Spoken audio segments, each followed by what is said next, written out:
أعوذ بالله من الشيطان الرجيم.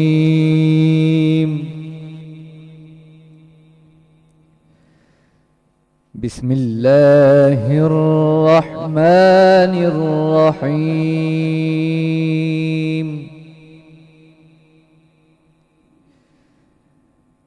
لإيلاف قريش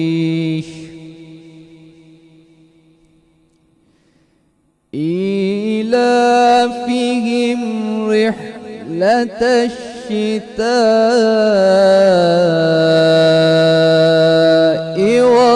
والصيف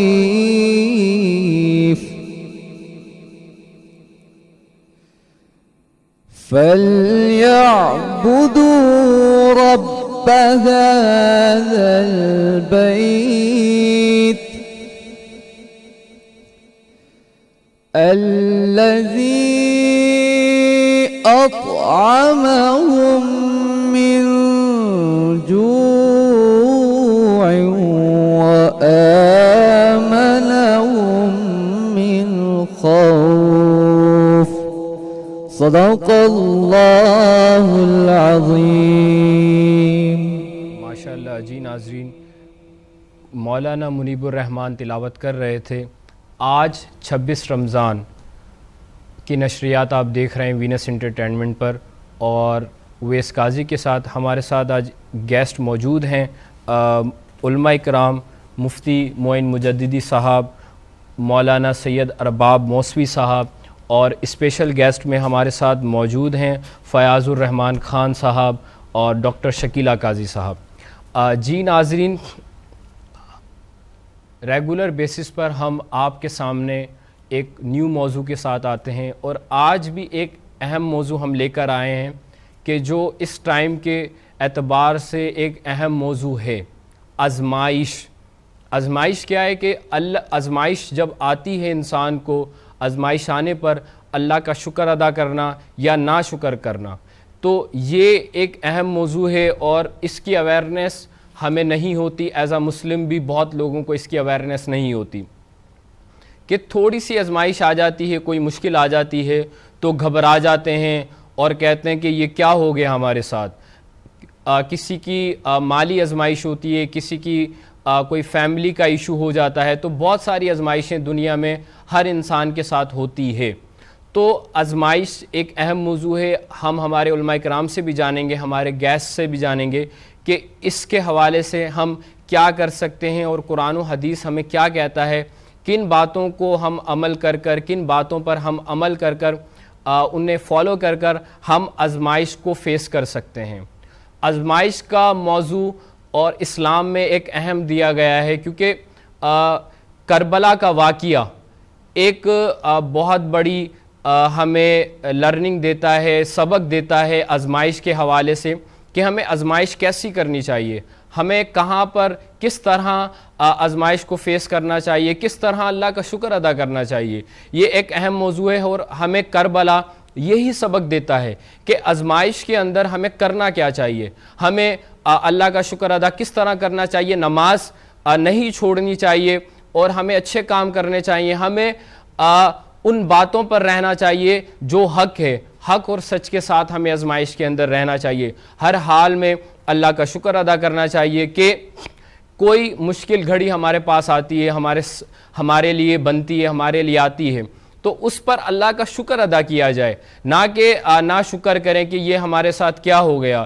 یہ ایک اہم موضوع ہے، ہم اس بارے میں آج ڈسکس کریں گے اس پروگرام کے اندر. اس کے علاوہ آج ہمارے ساتھ اسپیشل گیسٹ موجود ہیں فیاض الرحمان خان صاحب. کیسے ہیں سر آپ؟ ماشاءاللہ آپ کا جو تعلق ہے وہ آپ جرنل مینیجر ہیں احسان ٹرسٹ کے. تو بیسیکلی آپ بتائیں کہ احسان ٹرسٹ ہے کیا؟ جی، سب سے پہلے میں اس کے نام سے شروع کرتا ہوں. احسان جو نام ہے یہ سورہ رحمان کی آیت ہے، حل جزاء الاحسان الا الاحسان، کہ احسان کا بدلہ مزید احسان یا بہتر احسان کیا جائے. اس کی ہسٹری یہ ہے کہ چونکہ اسلامک بینکس کے پاس چیریٹی کا پول ہوتا ہے، تو میزان بینک لمیٹڈ نے یہ انیشیٹو لیا. ہمارے جو شریعہ بورڈ کے چیئرمین ہیں مفتی تقی عثمانی صاحب، ان کی گائیڈنس میں یہ ٹرسٹ بنایا گیا جس کے پریزیڈنٹ ڈاکٹر عمران اشرف عثمانی ہے. اور اس ٹرسٹ کے بنانے میں میزان بینک کی سب سے بڑی سپورٹ اور ان کا جو ہے وہ تعاون بہت حاصل رہا ہے۔ اس کا بیسک مقصد یہ ہے کہ پاکستان میں جو بھی بچے اعلیٰ تعلیم حاصل کرنا چاہتے ہیں انٹرمیڈیٹ کے بعد bachelors, masters, M S, M Phil, P H D level پہ، اور ان کو مالی مشکلات ہیں، وہ اپنی فیس کی ادائیگی کے حوالے سے ان کو مشکلات ہیں، دقت ہو رہی ہے، یا ان کے پاس مالی وسائل نہیں ہیں۔ ماشاءاللہ سر، تو ویسے احسان ٹرسٹ کب قیام ہوا، کب وجود میں آیا، کب بنا یہ؟ جی، یہ 2009 سے اس کا ہم نے سافٹ لانچ کر دیا تھا، اور فلی جو ہم نے آپریشن سٹارٹ کی وہ جنوری 2010 سے شروع کیے، اور اس میں لوگوں کو، بچوں کو، اسٹوڈنٹس کو ہم انٹرسٹ فری لون پرووائڈ کرتے ہیں۔ پاکستان کی تقریباً 190 سے زائد یونیورسٹیز اور پروفیشنل باڈیز کے ساتھ ہمارے پڑھتے ہیں۔ جی اچھا، الحمدللہ۔ احسان ٹرسٹ کا جو مشن اور ویژن ہے وہ کیا ہے بیسیکلی ایک انگریزی کی کہاوت ہے نا کہ don't give them fish, teach them how to fish.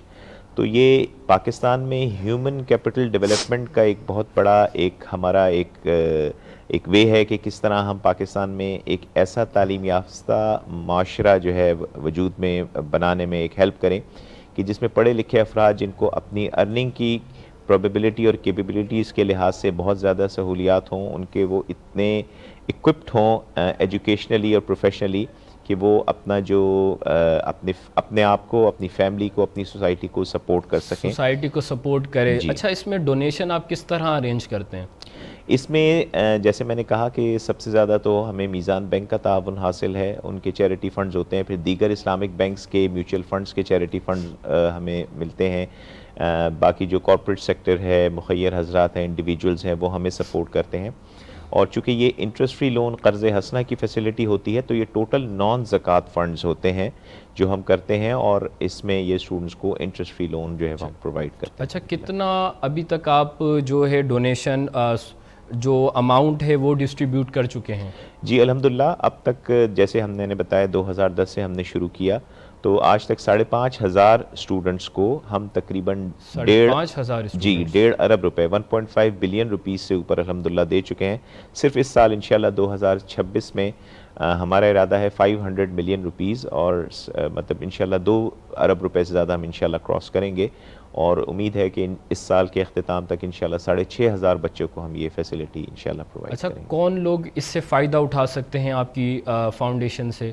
کون لوگ بینیفٹس لے سکتے ہیں؟ اونلی اسٹوڈنٹس لے سکتے ہیں یا اسٹوڈنٹس کے علاوہ بھی لوگ بینیفٹس لے سکتے ہیں؟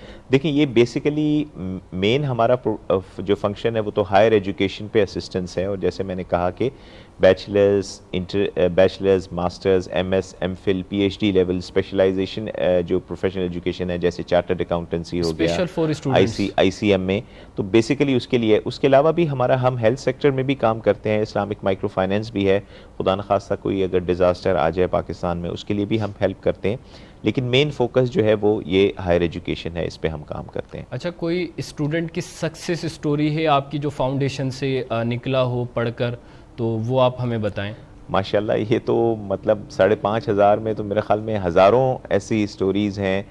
بہت سے وہ بچے جو فائنینشیلی بہت ویک تھے، جن کے پیرنٹس کی اتنی ارننگ وہ نہیں تھی، کوئی مؤذن تھا، کوئی چھوٹی سی جاب کرتا تھا، یا کسی کو دکاندار تھے اور ان کے بچے لیکن ٹیلنٹڈ تھے، تو الحمدللہ ہم نے، جیسے میں نے کہا کہ سینکڑوں نہیں ہزاروں انجینئرز، ڈاکٹرز، چارٹرڈ اکاؤنٹنٹس، اور یہ M B A, B B As, accounting and finance, بہت سارے بچے الحمدللہ کیے ہیں۔ بہت ساری سکسیس سٹوریز ہیں، ہمارے جو سوشل میڈیا چینل ہے اس پہ الحمدللہ وہ سکسیس سٹوریز آپ کو بہت سارے ملیں گی ماشاءاللہ، بہت بچے ہیں۔ اچھا، اسٹوڈنٹس کیسے لون لے سکتے ہیں آپ کی آرگنائزیشن سے؟ کس طرح اپلائی کر سکتے ہیں؟ وہ پروسیس آپ بتائیں۔ جی، ہمارے یونیورسٹیز کے ساتھ مفاہمت کی یادداشتوں پہ دستخط ہوتے ہیں، میمورینڈم آف انڈرسٹینڈنگ سائن ہوتے ہیں، اور یونیورسٹیز کے جو اسٹوڈنٹس فائنینشیل ایڈ آفیسز ہوتے ہیں وہ ہمارا فوکل کوآرڈینیشن پوائنٹس ہوتا ہے۔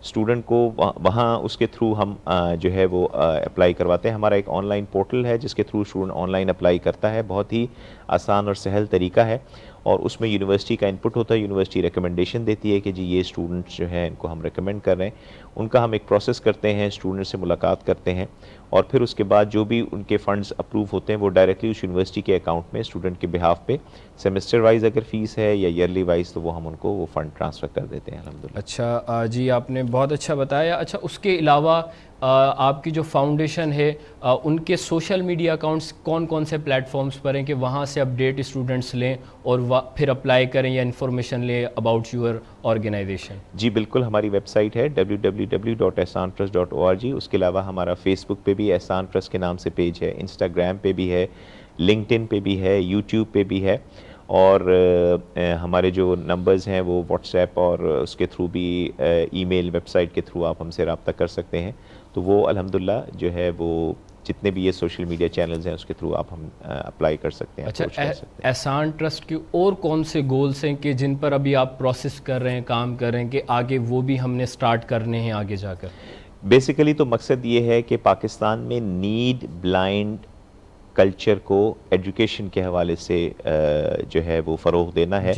کہ پاکستان میں کوئی بھی بچہ یہ سوچ کے کہ جی اس کے پاس پیسے نہیں ہیں, اپنی جو چوائس آف یونیورسٹی ہے, اپنے جو چوائس آف پروگرام ہے اس سے پیچھے نہ ہٹے, بلکہ اس کے ذہن میں ہو کہ ایک ایسا ادارہ یا ایسے اور ادارے بھی موجود ہیں جن کی وجہ سے وہ اپنے جو ڈریمز ہیں, اپنی جو چوائس کے جو پروگرامز ہیں, اپنی چوائس کی جو اسٹڈیز ہیں اس کو وہ پرسو کر سکتا ہے. تو یہ الحمدللہ ڈریم ہے, اور انشاءاللہ ہمارا پلان ہے کہ 2028 تک کم از کم 10,000 بچوں کو ہم یہ فیسلٹی دیں, اور اس کے بعد اوور آل پھر آگے انشاءاللہ یہ سلسلہ مزید بڑھتا جائے, اور 2035 تک تقریباً 1 لاکھ کے قریب بچوں کو ہم یہ فیسلٹی پاکستان میں پرووائڈ کریں, ایک کلچر فروغ دے دیں کہ جس سے اعلیٰ تعلیم جو ہے بچوں کے لیے ایک سہل اور آسان ہو جائے. اچھا, اس کے علاوہ جو آپ کی آرگنائزیشن ہے دوسری آرگنائزیشن سے کیا ڈیفرنٹ چیزیں ہیں آپ کی آرگنائزیشن میں؟ دیکھیں جی, ہمارا سب سے امپورٹنٹ چیز تو یہ کہ ہمارا یونیورسٹیز کے ساتھ لنک ہوتا ہے. جو بھی ہماری فیسلٹی ہیں ساری ٹرانزیکشنز بینک ٹرانزیکشنز ہوتی ہیں, کسی قسم کا کیش کوئی انوالو نہیں ہوتا.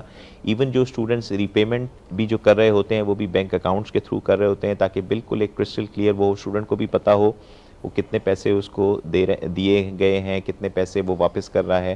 اس کے ساتھ ساتھ ہمارا آڈٹ پاکستان کی ٹاپ 4 جو ہمیشہ آڈٹ فرمز ہیں ان کے ساتھ ہوتا ہے. ہم FBR سے ٹیکس ایگزمپٹڈ ہیں, PCP پاکستان سینٹر فار فلنتھراپی کے ہم سرٹیفائیڈ ہیں. تو الحمدللہ یہ ساری چیزیں ہم کرتے ہیں تاکہ جو ہے ایک کانفیڈنٹ کے ساتھ اور ایک جسے کہنا چاہیے نا کہ ایک بالکل ایرر فری جو ہے ہم انوائرمنٹ اسٹوڈنٹ کو بھی پرووائڈ کریں, یونیورسٹی کو بھی.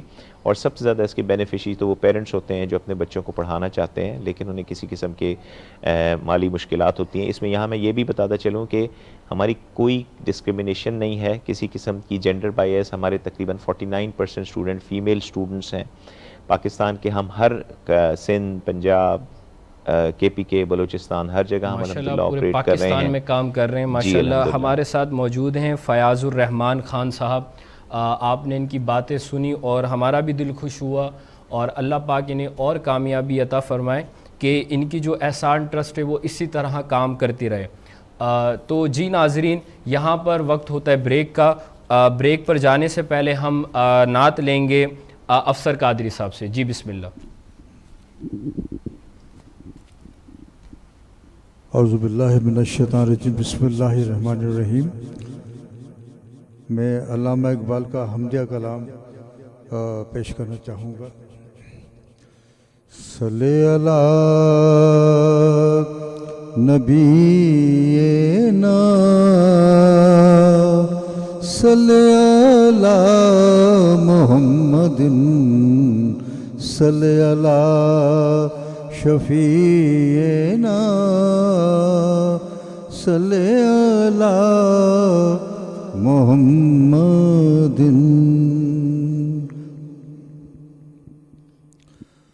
حق لا الہ الا اللہ, لا الہ الا اللہ, بولو لا الہ الا اللہ, لا الہ الا اللہ. یہ دور اپنے ابراہیم کی تلاش میں ہے، یہ دور اپنے براہیم کی تلاش میں ہے، صنم کدا ہے جہاں لا الہ الا اللہ، لا الہ الا اللہ۔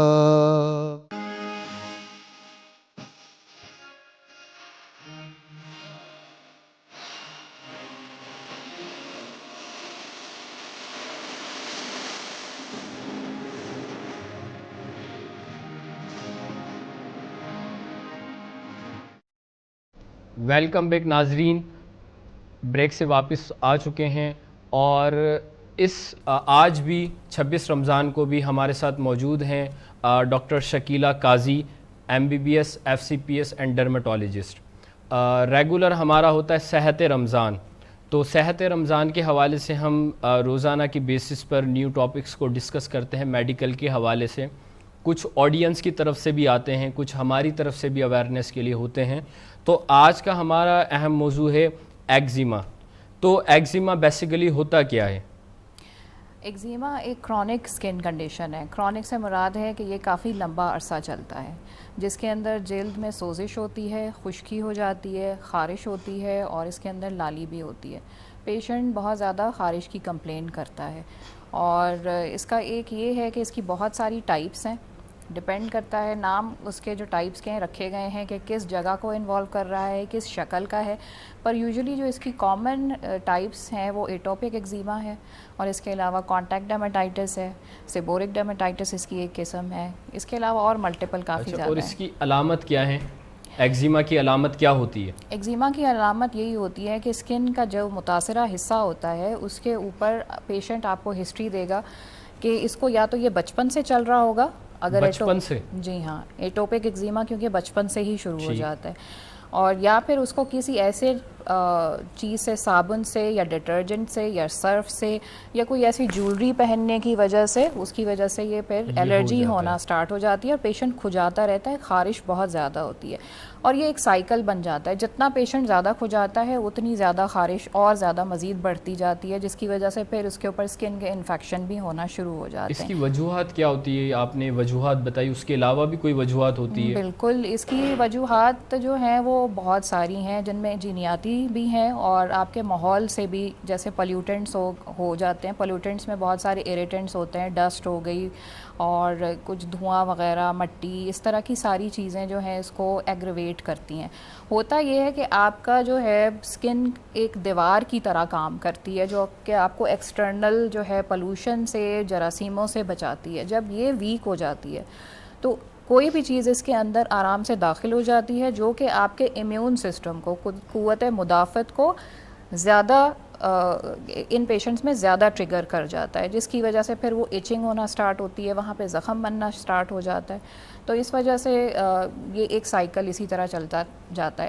اس میں ہم نے کرنا یہ ہوتا ہے کہ ہم نے اس اسکن بیریئر کو، اس دیوار کو مضبوط کرنا ہوتا ہے کہ اس طرح کی کوئی بھی اریٹنٹ چیز یا کوئی بھی الرجن جو ہے وہ پینیٹریٹ نہ کر سکے اسکن کو، کیونکہ ان کی اس طرح کے پیشنٹس کی اسکن بہت زیادہ سینسیٹیو ہوتی ہے۔ تو ٹریٹمنٹ کوئی ہے اس کے حوالے سے کہ ٹریٹمنٹ کروایا جائے ایگزیما کا تو پھر وہ آسانی سے رک جائے اور آگے نہ بڑھے؟ دیکھیں، مکمل علاج اس کا جو ہے وہ نہیں ہے، اس میں بھی ہمیں اس کو مینیج کرنا ہوتا ہے۔ علاج ہی نہیں ہے اس کا؟ ہاں نہیں، اس کو مینیج کرنا پڑتا ہے، کیونکہ جو بچوں میں ہوتا ہے ایٹوپک ایگزیما، وہ یوزلی دیکھا گیا ہے کہ ایک ایج تک آ کر 17-18 سال تک یوزلی 60 to 70% پیشنٹس میں یہ خود ہی سیٹل ڈاؤن ہو جاتا ہے۔ کچھ میں یہ نہیں ہوتا، تو اس میں پھر ہمیں پریکاشنز لینی پڑتی ہیں، جیسے کہ آپ کو موئسچرائزر لگانا پڑتا ہے، کچھ اینٹی الرجک میڈیسنز ہوتی ہیں وہ یوز کرنی پڑتی ہیں، کچھ آپ کے قوت مدافعت کو دبانے کے لیے دوائیاں استعمال کی جاتی ہیں۔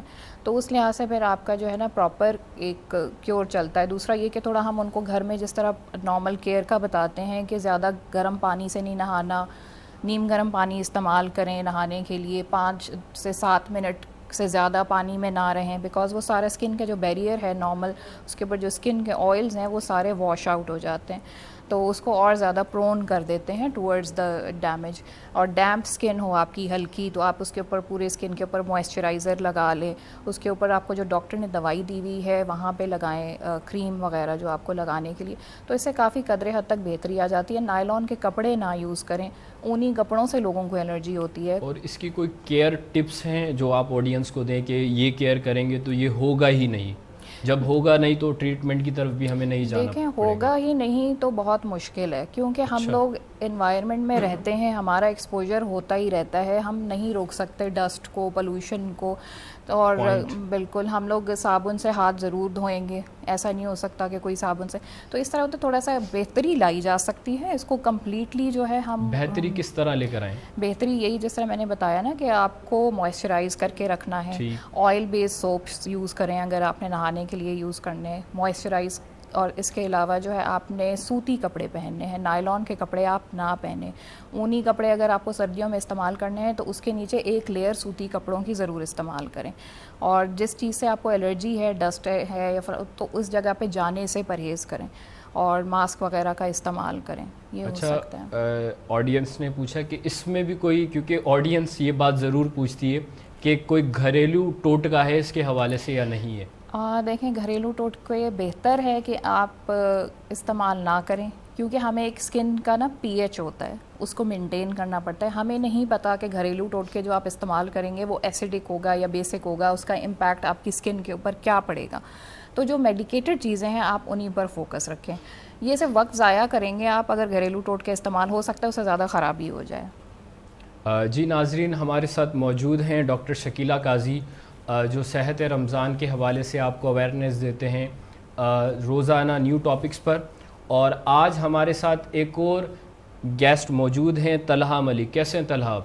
جی الحمدللہ ٹھیک. اچھا, یہ ان کی ایج تو بہت کم ہے لیکن ان کا جو مائنڈ ہے بزنس وہ بہت اچھا ہے, کہ بزنس کے حوالے سے کہ چھوٹی ایج میں ہمیں آن بزنس اسٹارٹ کرنا ہے. تو انہوں نے ٹی کا بزنس, جیسے ہم اردو میں پتی کہتے ہیں, ٹی کا بزنس, جو ہم چائے بناتے ہیں جو اس میں ٹی ڈالی جاتی ہے, اس کا یہ بزنس کرتے ہیں.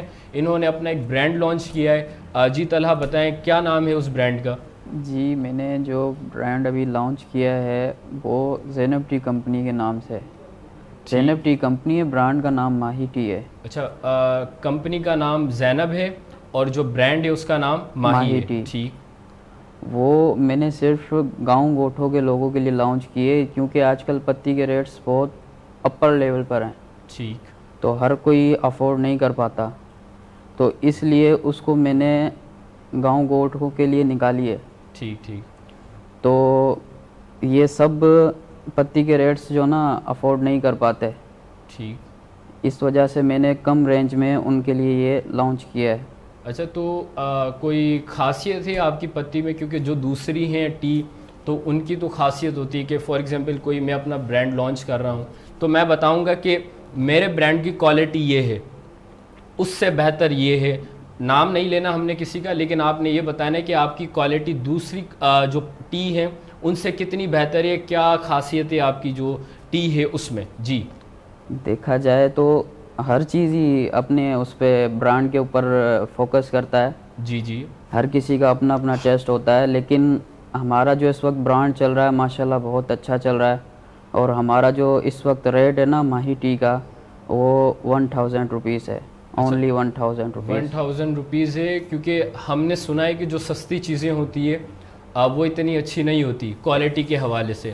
تو آپ سستی دے رہے ہیں, وہ کیسے سستی دے رہے ہیں؟ ایسا کچھ بھی نہیں ہے, کمپنیوں اس کے بہت خرچے ہوتے ہیں. ٹھیک. ایکسپینس ہوتے ہیں. ٹھیک. تو ہمارا کوئی ایکسپینس نہیں ہے, ہم ڈائریکٹ سیل کرتے ہیں. اس وجہ سے آپ خود میک کرتے ہیں اور خود سیل کرتے ہیں, اس لیے آپ کا کوئی ایکسپینس نہیں آتا. آپ کے ریٹیلر نہیں, آپ ریٹیل بھی خود کرتے ہیں, ہول سیل ساری چیزیں آپ خود مینیج کر رہے ہیں, آپ یہ کہنا چاہ رہے ہیں. ٹھیک ٹھیک. تو اس میں گاؤں کے لوگ پسند کرتے ہیں ٹی کو, اور شہر والوں کو کیا ایڈوائز دیں گے کہ آپ کی ٹی یوز کرنی چاہیے یا نہیں؟ جی الحمدللہ کوئی شکایت نہیں ہے اس میں, اور بہت اچھا جا رہا ہے ہمارا پروڈکٹ, اور مزید دن و دن سیل ہماری اپر لیول پر جا رہی ہے, لو نہیں ہو رہی, مزید بڑھ رہی ہے. تو آپ خود بھی گھر میں یہ اپنی ٹی یوز کرتے ہیں؟ کیونکہ ہم کوئی چیز اپنی بنا رہے ہیں تو وہ ہم گھر میں یوز نہیں کرتے کیونکہ ہمیں اس کی کوالٹی کا پتہ ہوتا ہے کہ بھائی یہ اس طرح کی کوالٹی نہیں ہے کہ ہم اپنے بچوں کو پلائیں، اپنے گھر والوں کو کھلائیں، اپنے گھر والوں کو پلائیں. تو کیا آپ یہ اپنے گھر میں خود یوز کر رہے ہیں؟ فارمولا تھوڑی ہے یہ، اوریجنل چائے ہے. جی جی. کم ریٹس میں بھی آتی ہیں، ہائی ریٹس میں بھی آتی ہیں، اسے ہم ایڈجسٹ کرتے ہیں. نہیں آپ گھر میں یوز کر رہے ہیں یہ خود؟ اپنے گھر میں بھی یہی یوز کر رہے ہیں. جی جی. ناظرین تو ہمارے ساتھ موجود ہیں طلحہ ملک، اور یہ چھوٹے بزنس مین ہیں اور ان کا مائنڈ بھی بزنس کے حوالے سے ہے. اللہ پاک انہیں اور کامیابی اسی طرح عطا فرمائے. جی ناظرین یہاں وقت ہوا جاتا ہے بریک کا. بریک پر جانے سے پہلے ہم نعت لیں گے شیخ سلیم الدین قادری صاحب سے. جی بسم اللہ. صلی اللہ علیہ یا رسول اللہ وسلم علیک یا حبیب اللہ. میرے آقا آؤ کہ مدت ہوئی ہے، میرے آقا آؤ کہ مدت ہوئی ہے، تیری راہ میں اکھیاں بچھاتے بچھاتے تیری حسرتوں میں، تیری چاہتوں میں، بڑے دن ہوئے گھر سجاتے سجاتے، میرے آقا آؤ کہ مدت ہوئی ہے.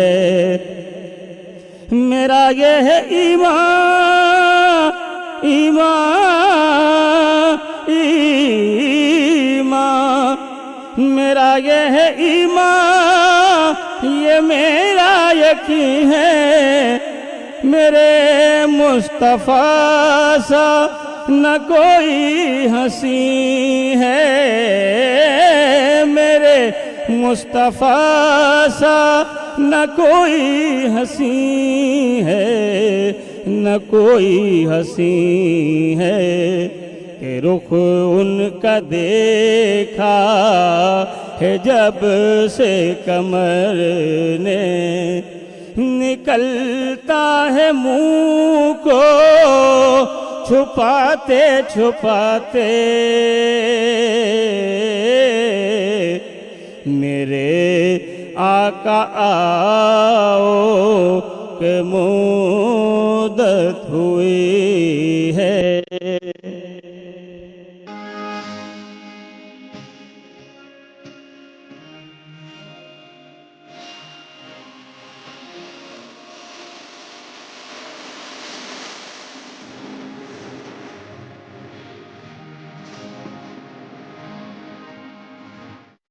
ویلکم بیک ناظرین. آج 26 رمضان المبارک کی اسپیشل ٹرانسمیشن عبادت رمضان میں ہمارا جو اہم موضوع ہے وہ ہے آزمائش. آزمائش کیا ہے اور اس کی کیا علامات ہیں اور اس پر کس طرح عمل کرنا چاہیے، اس کو کس طرح دور کرنا چاہیے یا اس پر کس طرح شکر ادا کرنا چاہیے. تو آج یہ ہم جانیں گے ہمارے علماء اکرام سے. ہمارے ساتھ موجود ہیں مفتی معین مجددی صاحب. کیسے ہیں؟ الحمدللہ. جی مفتی صاحب بتائیں کہ آزمائش کے حوالے سے آزمائش کیا ہوتی ہے؟ بسم اللہ والحمدللہ والصلاة والسلام علی رسول اللہ وعلی آلہ وصحبہ وبارک وسلم. قال اللہ تعالیٰ فی القرآن المجید والفرقان الحمید احسب الناس ان یترکوا ان یقولوا آمنا وہم لا یفتنون. صدق اللہ العظیم. سورہ عنکبوت آیت نمبر 2 میں اللہ تبارک و تعالیٰ ارشاد فرما رہا ہے سبحان اللہ کہ کیا تم یہ سمجھتے ہو کہ تمہیں اس بات پہ چھوڑ دیے جاؤ گے کہ تم کو آزمایا نہیں جائے گا صرف یہ کہنے پہ کہ تم ایمان لے آئے ہو تمہیں چھوڑ دیا جائے گا؟ ہرگز نہیں، تمہیں لازمی اس میں آزمایا جائے گا. جی تو پتہ یہاں سے چل رہا ہے کہ یقیناً یہ زندگی جو ہے جائے آزمائش ہے. یہاں پہ شتر بے محال کی طرح انسان کو نہیں چھوڑ دیا گیا. یہاں آنے کا زندگی کا آنے کا مقصد ہے اور آزمائشیں ہیں. اور مقصد کیا ہے؟ اللہ تعالیٰ نے فرمایا وما خلقت الجن والانس الا لیعبدون کہ ہم نے جن اور انس کو صرف اس لیے پیدا کیا ہے کہ وہ میری عبادت کریں. یہ زندگی کا مقصد ہے. فرمایا کہ یہاں پہ مقصد جب حاصل کرنے کے لیے کوئی شخص جاتا ہے, اپنے مشن پہ نکلتا ہے, تو اس کو رکاوٹیں آتی ہیں, پریشانیاں آتی ہیں, اور یہی آزمائشیں ہیں. آزمائشیں ایک لازمی امر ہے, اور جو شخص اس کو صبر کے ساتھ, آسانی کے ساتھ, اللہ کی رضا سمجھتے ہوئے قبول کرتا ہے, وہ کامیاب ہو جاتا ہے. اور سب جو آزمائشیں آتی ہیں اس کے مختلف طریقے سے آتی ہیں, مختلف طرح سے آتی ہیں. صبر کرنا چاہیے آزمائش پر. کیا تکلیف کا اظہار اور صبر کے خلاف ہے؟ نہیں جی جی جی. اچھا, صبر جو ہے نا, میں نے جیسے بتایا کہ جو آزمائشیں آتی ہیں, تکلیفیں آتی ہیں, جی جی, تو اس کو سب سے پہلا جو سبق ہے وہ صبر ہی ہے. وَإِذَا أَصَابَتْهُمْ مُصِيبَةٌ قَالُوا إِنَّا لِلَّهِ وَإِنَّا إِلَيْهِ رَاجِعُونَ. جب ان کو مصیبت پہنچتی ہے کہتے ہیں ہم اللہ کی طرف ہیں, اسی طرح ہم جائیں گے. وَلَنَبْلُوَنَّكُم بِشَيْءٍ مِّنَ الْخَوْفِ وَالْجُوعِ وَنَقْصٍ مِّنَ الْأَمْوَالِ وَالْأَنفُسِ وَالثَّمَرَاتِ وَبَشِّرِ الصَّابِرِينَ. یعنی کہ اللہ تعالیٰ فرماتا ہے کہ ہم لازمی تمہیں آزمائیں گے خوف سے, بھوک سے, مال کی کمی سے, اور پھلوں کی کمی سے, اور خوشخبری سنا دیجیے ان کو جو اس پہ صبر کرتے ہیں. اور صبر کا کیا ہے؟ اللہ تعالیٰ فرماتا ہے کہ صبر کا اجر یہ ہے کہ صبر جو شخص کسی مصیبت پہ صبر کرتا ہے اس کا اجر اس کو میں ہی دوں گا. تو فرمایا کہ یہ صبر کی بڑی اللہ تعالیٰ نے وسعتیں رکھی ہیں اور بڑی اس کی حکمتیں ہیں. فرمایا کہ جو صبر ہے ان اللہ مع الصابرین, قرآن کریم فرماتے ہیں ان اللہ مع الصابرین, اللہ تعالیٰ صبر کرنے والوں کے ساتھ ہے. یعنی کہ کوئی کسی آزمائش میں آ جائے, کسی پریشانی میں آ جائے تو اس کو صبر کرنا ہے. صبر ہے کیا بیسیکلی؟ اچھا, بعض لوگ کہتے ہیں کہ صبر یہ ہے کہ کوئی تکلیف آ جائے, کوئی پریشانی آ جائے تو انسان کو اس کا اظہار نہ کرے یا پھر اس کو اوپر کوئی غمگین نہ ہو. یہ صبر نہیں ہے. صبر کی حدیث ہے کہ جب انسان کو آزمائش پہنچے, کوئی پریشانی پہنچے, تو صبر یہ ہے کہ جب اس کو پہلی تکلیف پہنچتی ہے اس پر اللہ کی طرف رجوع کرے. اللہ کی طرف جو رجوع کرنا ہے یہ صبر کی پہلی منزل ہے. اور جہاں تک صبر میں کوئی پریشانی آتی ہے, کوئی چیز آتی ہے آزمائش کے اندر, اس میں صبر کا جو مسئلہ ہوتا ہے, سسم کی حدیث قسم کا واقعہ موجود ہے. آپ کے صاحبزادے ابراہیم علیہ السلام کا وصال ہوا تھا, تو آپ کی آنکھوں سے آنسو جاری ہو گئے تھے. آپ نے فرمایا تھا کہ مجھے آنکھوں سے جاری ہوا اور میں اس میں بہت غمگین ہوں, لیکن میں اللہ کا اس پہ حمد بیان کرتا ہوں کہ وہی حمد کے لائق ہے.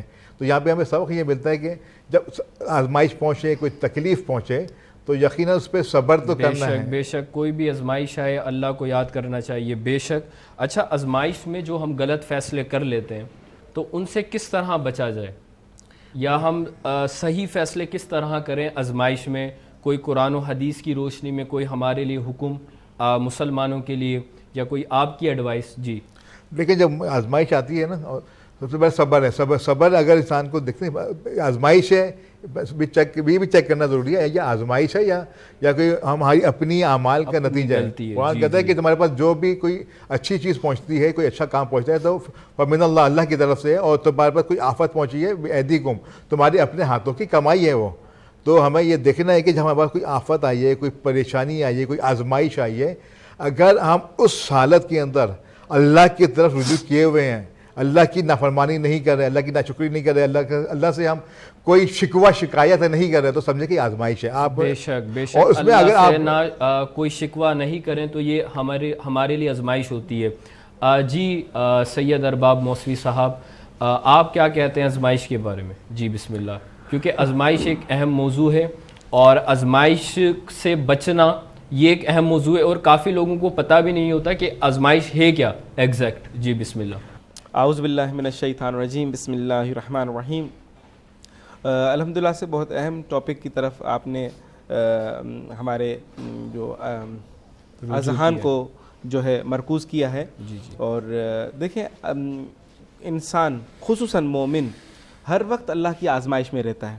کوئی ایسا لمحہ نہیں ہے کہ وہ کہے کہ میں اس لمحے میں آزمائش سے نکلا ہوا ہوں.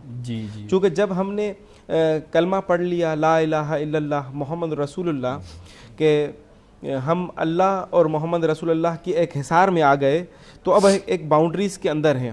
اب ہمیں ان باؤنڈریز کا خیال رکھنا ہے کہ ہمیں دیکھ رہے ہیں کہ ہم تھوڑا سا جھوٹ بول رہے ہیں تو شاید ہمیں یہ فائدہ مل جائے, مگر ہم جھوٹ نہیں بول رہے, کیوں؟ کیونکہ ہم اللہ کے اس حصار میں ہیں، چونکہ ہمیں پتہ ہے کہ ہماری آزمائش ہے، کہ ہمیں یہاں پر سچ بول کے ہار جانا اچھا ہے نسبت کہ میں جھوٹ بول کے جیت جاؤں. کیا کہ میری آنکھوں کا ہر وقت جو ہے اللہ تعالیٰ آزمائش لے رہا ہے کہ اللہ نے مجھے آنکھیں دی ہیں، آیا میں ان سے حلال دیکھتا ہوں یا حرام دیکھتا ہوں. بے شک میری زبان کا امتحان ہو رہا ہے، میرے کانوں کا امتحان ہو رہا ہے کہ میں ہر وقت یہ کان چونکہ میرے ساتھ موجود ہیں اور میں اپنے نفس بے نفیس ان کانوں سے وہی چیزیں سن رہا ہوں جو اللہ اور اس کے حبیب کو پسند ہے یا نہیں. تو یہ آزمائش انسان کی ہر لمحے در لمحے ہے، مگر انسان غافل ہو جاتا ہے، وہ سمجھتا ہے کہ شاید مجھے کوئی نہیں دیکھ رہا. جس طرح ایک شخص آیا امام جعفر صادق علیہ الصلوۃ والسلام کے پاس اور کہنے لگا کہ یبن رسول اللہ، میں فلاں گناہ سے بڑی رغبت رکھتا ہوں، محبت رکھتا ہوں، میں اس کو چھوڑ نہیں سکتا ہوں. تو امام نے کہا یہ 4 کام کر لو، اس کے بعد بھلے تم یہ گناہ کرتے رہو. کہا اچھا چلیں. انہوں نے تو بڑے شوق سے کہا کہ ہاں مجھے بتائیں. تو انہوں نے کہا کہ تم ایک کام کرو، اللہ کا دیا ہوا رزق کھانا چھوڑ دو اور پھر جا کے گناہ کرو. تو وہ کہنے لگے کہ رزق کھانا تو میں چھوڑ نہیں سکتا ہوں. کہا اگر ایسی بات ہے تو چلو یہ کام نہیں کر سکتے تو ایسی جگہ پر گناہ کرو جہاں پر تمہیں خدا نہ دیکھ رہا ہو. تو کہنے لگا یہ بھی ممکن نہیں ہے، جگہ نہیں. کہا چلو اگر تمہیں گناہ پر اتنا ہی شوق ہے تو اللہ کی زمین سے نکل جاؤ اور پھر جا کے گناہ کرو. کہا یہ بھی ممکن نہیں ہے. تو کہا چلو اگر اتنا ممکن نہیں ہے تو اتنا کام کر لینا کہ جب اللہ کا فرشتہ تمہارا روح قبض کرنے کے لیے آئے تو اسے واپس لوٹا دینا. تو کہا یہ ممکن نہیں ہے، یہ ممکن نہیں. مطلب ہم ہر وقت اللہ کے حصار میں موجود ہیں مگر ہم خود بھول جاتے ہیں. اگر ہمیں اللہ یاد رہے تو میں گناہ نہیں کروں گا، اللہ یاد رہے تو میں نگاہیں اپنی نیچے رکھوں گا، وہاں پر اٹھاؤں گا جہاں پر خدا نے حکم دیا ہے. میں اپنے شکم کو حرام سے محفوظ رکھوں گا کیونکہ میں اللہ کے حصار میں موجود ہوں. چونکہ اسلام نے ایک دائرہ دیا ہے، اس دائرے کو جب ہم کراس کرتے ہیں تو وہی گناہ ہوتا ہے. وہی چونکہ اب کوئی یہ نہیں کہہ سکتا کہ میں تو آزمائش میں نہیں ہوں. جس طرح سے حضرت ایوب نبی کا صبر بڑا مشہور ہے. وجہ کیا بنی؟ اللہ نے ان پر کیا آزمائشیں ڈالیں کہ انہوں نے پھر بھی صبر کیا. دیکھیں شیطان مردود کو اس زمانے میں اتنا اختیار تھا کہ وہ اللہ کے عرش تک جا سکتا تھا. جب وہ عرش پر جاتا تو دیکھتا ہر طرف جو ہے حضرت ایوب کا ذکر چل رہا ہے کہ بڑا صابر نبی ہے، بڑا جو ہے عابد نبی ہے، بڑا شکر گزار ہے. تو شیطان کا یہ ایک صفت ہے حسد کی، وہ حسد کرتا ہے. تو شیطان کو یہ اللہ کے حبیب، اللہ کے اس مقرب نبی کی جو ہے یہ فضیلت پسند نہیں آ رہی تھی، چونکہ اس کو حسد ہو رہا تھا، جلن ہو رہی تھی، ان کو حسد ہو رہا تھا. بے شک ایسا ہی. اچھا مولوی صاحب، کربلا واقعہ جو ہے اس میں برداشت کے حوالے سے کیا ہمارے لیے ایڈوائس ہے، کیا ہمارے لیے حکم ہے؟ جی بسم اللہ. ہاں دیکھیں کربلا کی اگر ہم بات کریں نا، یہ تھوڑا سا ڈیفرنٹ ایسپیکٹ سے سوچنا پڑے گا. کیوں کربلا میں اگر امام حسین کی بات کریں تو امام حسین کا نہ امتحان ہے نہ امام حسین کی کوئی آزمائش ہے. سبحان اللہ. ان کے لیے ایک امر پروردگار ہے، ان کے لیے ایک مشن الہی ہے، اس کو انجام دے رہے ہیں. اس مشن کے ذریعے سے یہ پورے اللہ کے اس بنائے ہوئے نظام کی حفاظت کر رہے ہیں. امتحان کن کا تھا؟ آزمائش کن کی تھی؟ جو ان کے ساتھ تھے. ان ماؤں کی آزمائش تھی جو چھوٹے چھوٹے بچے سجا کر امام حسین کو دے رہی تھی، جاؤ جا کے ذبح کروا کر آؤ. جو گروپ میں تھے ان کے لیے آزمائش تھی، ان کا امتحان تھا. مگر امام حسین کے لیے نہیں کہہ سکتے. یہ تو وہ چنے ہوئے افراد تھے، یہ تو آئے ہی اس لیے تھے کہ اللہ کے نام کو زندہ کر سکیں، اللہ کے دین کو ہمیشہ تا قیامت اس کو بقا دے سکیں. تبھی تو شاعر اہل بیت جناب انڈیا کے جو شاعر ہیں غریب نواز ہیں، خواجہ معین الدین چشتی اجمیری صاحب، وہ کیا کہتے ہیں کہ دین است حسین، دین پناہ است حسین، سرداد نداد دست در دست یزید، حقا کے بنا لا الہ است حسین. یہاں پر بہت بڑا باریک سا نقطہ ہے. میں کہتا ہوں کہ خواجہ غریب معین الدین چشتی صاحب، آپ نے یہ کیوں کہا کہ دین است حسین، دین پناہ است حسین؟ آپ کو کہنا چاہیے تھا کہ اسلام است حسین، اسلام پناہ است حسین. اسلام کو پناہ دی نا، اسلام کو بچایا نا، رسول اللہ کے دین کو بچایا تھا نا. تو یہ کہنا چاہیے تھا کہ اسلام است حسین، اسلام بھی حسین ہے، اسلام کو بچانے والا بھی حسین ہے، پر کہا دین است حسین۔ اس کی کیا وجہ ہے کہ 1.25 لاکھ نبی جو دنیا میں آئے وہ اللہ کا ایک مخصوص دین لے کر آئے تھے، اور اگر مولا حسین اللہ کے اس مشن کو اس طریقے سے انجام نہ دیتے تو 1.25 لاکھ نبیوں کی محنت رائگان چلی جاتی۔ اسی لیے انہوں نے اتنی بڑی سوچ سے یہ جملہ کہا کہ دین است حسین، دین ہی حسین ہے، اور دین کو پناہ بھی حسین مولا نے دیے۔ حقا کے بنا لا الہ است حسین، جو لا الہ الا اللہ ہے اس کی جو بنیاد ہے وہ خود حسین مولا ہے۔ اگر حسین مولا کو اس بنیاد سے نکال دیں تو دین کی پوری عمارت درم کر کے گر جائے گی، کہ یہ وہ حسین ہے کہ اگر سر کٹ بھی جاتا ہے تو اللہ کے دین کی حفاظت نو کے نیزہ پر بھی قرآن کی تلاوت کر کے دنیا کو بتا رہے ہیں کہ یہ سر کٹ سکتے ہیں مگر ان سروں سے یہ قرآن کی تلاوت ختم نہیں ہو سکتی، یہ دین باقی ہے اور باقی رہے گا۔ ان کٹنے سے تم یہ مت سمجھ جاؤ کہ دین کو بھی ختم کر دیا، جس طرح سے آج کے زمانے میں شاید یہ باطل قوتیں جتنی بھی ہیں تمام کفار مل کر ایک ایران پر حملہ کر رہے ہیں، اور ایک ایران کے سپریم لیڈر کو مار کر شاید وہ یہ اعلان طبل بجا کر یہ اعلان کر رہے ہیں کہ ہم جیت چکے ہیں۔ ان کو پتہ ہی نہیں ہے کہ ہمارا تعلق کربلا سے ہے، اور کربلا والے کٹ جاتے ہیں مگر جیت جاتے ہیں۔ کربلا والے جیت جاتے ہیں، کیا کہنے۔ جی ہمارے علماء اکرام بہت شکریہ، آپ سب کا، گیسٹ ہمارے ان سب کا شکریہ۔ جی ناظرین، یہاں وقت ہوتا ہے رخصت کا، تب تک کے لیے اللہ حافظ۔